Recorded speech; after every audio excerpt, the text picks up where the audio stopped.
I'm going to teach you a club and a mace movement. You'll be fun with these, bull whips and mills. But with kettlebells, there's a different ball game. Okay, so really light wooden club that I made. Yep, so we'll get into some of these as well. So we're going to sort of swap the tools slightly, but that's fine. Oh yes, bowling pins, excellent. This will help teach you the motor pattern.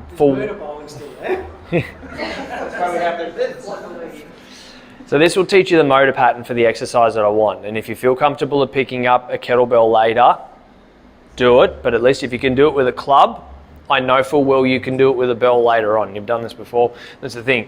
It's not hard to swap from one tool to the next. It's just the effects that it give you are vastly different. So the mill. How we did those rotating movements, right, where we across the body, this leads into this. You can see there's bits and pieces from the day that comes to a different exercise. So the mill goes across the body, it swings down, going to come that way, extension of my arm, so it's like I'm shining a torch that way.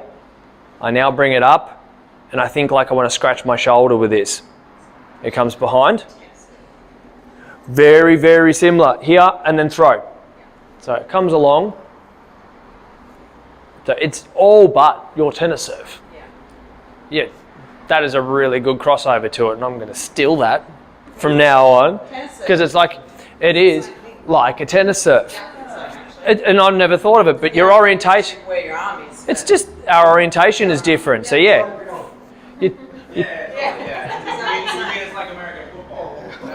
I love that. The tennis serve is perfect for it. So I think you'll get this one rather well. It's just I'm standing side on instead of being front on, obviously, to where I want the ball to go. But it's still the exact same action to do the mill, right? With a kettlebell, one, you remove a lot of ego out of it and you don't use it as heavy. Right. So with this, I'll try and slow it all down. Actually, I'll go with a 6 because I can grip it and slow it down. So again, my palm faces me like it would in any of those sort of lateral swings here. So it'll come up, my hand rotates out, now my palm's facing away. When it comes down, it free swings, hand turns in, and then I use my turn to throw it over my shoulder. So you're coming up, here, rotate, and turn. I go with the bell. So this is not pivoting in your hand? What's that, sorry? It's not pivoting in your hand at all? No, it's my hand that actually turns, not the bell itself. So if I sort of go into speed, see, open, close. Open hand, close the hand. That's what I'm actually doing in this. And when it gets to this point here, it rolls itself. I'm not actually doing anything. It's all my feet.